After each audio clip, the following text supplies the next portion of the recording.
नहमदुहु व नसल्ली अला रसूलिहिल करीम। औज़ु बिल्लाहि मिनश शैतानिर रजीम। बिस्मिल्लाहिर रहमानिर रहीम। या मअशरल जिन्न वल इंसि इन इस्ततअतुम अन तनफुज़ू मिन अक़तारिस समावाति वल अर्ज़ फनफुज़ून ला तनफुज़ून इल्ला बिसुल्तान। रब्बि इश्रह ली सदरी व यस्सिर ली अमरी वहलुल उक़दतम मिन लिसानी यफ़क़हू क़ौली। मैंने अभी जिस आयत की तिलावत की वो सूरह रहमान की आयत नंबर 33 है। इसका ट्रांसलेशन है, O you assembly of jinns and man, can you penetrate through the regions of heavens and earth? You can pass but not without the power. यानी ए गिरोह जिन्नो इंस, क्या तुम ज़मीन के किनारों से निकल सकते हो? ज़ोर के सिवा तुम नहीं निकल सकते। जब ये आयत मैंने कुरान की पढ़ी तो मुझे एक बात नहीं समझ में आई कि ये किस ज़ोर की बात हो रही है। फिर मैंने इसके तमाम ट्रांसलेशन का मुताला किया। अब्दुल्ला यूसुफ अली, अब्दुल मजीद दरियाबादी, कुली करई, मोहम्मद शाकिर, मोहसिन ख़ान, मौलाना जालंधरी, तमाम मुताला करने के बाद एक चीज़ ये लफ्ज़ आई कि ज़्यादातर लोगों ने इस्तेमाल किया द पावर, या किसी ने इस्तेमाल किया अथॉरिटी, और अथॉरिटी को भी फिर आगे उन्होंने ब्रैकेट में डाला स्पिरिचुअल या साइंटिफिक।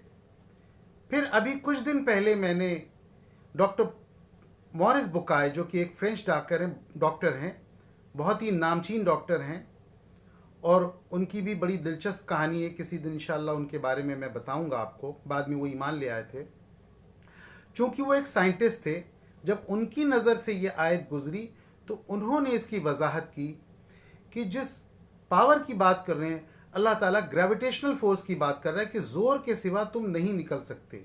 यानी कि अगरचे हम ग्रेविटेशनल फोर्स से ज़्यादा फोर्स लगा के आसमान में उड़ने की कोशिश करेंगे तो हम उड़ सकते हैं। यानी अल्लाह ताला ने कुरान में इशारा साफ दे दिया था कि इंसान उड़ सकता है। अब ये तो हमारी अपना इल्म होना चाहिए कि हम इसको समझ सकें। कुरान और मॉडर्न साइंस की इस सीरीज़ में ये आयत मुझे आज इसलिए बोलने का और भी इश्तियाक हुआ क्योंकि हज़रत अली का भी एक कौल था कि एक वक्त ऐसा आएगा जब लोहा आसमान में उड़ेगा। और ये आयत कुरान की सूरह रहमान की आयत नंबर 33 इस बात की तरफ साफ इशारा करती है कि अल्लाह ताला ने उड़ने के तमाम इशारात दे दिए थे कुरान में।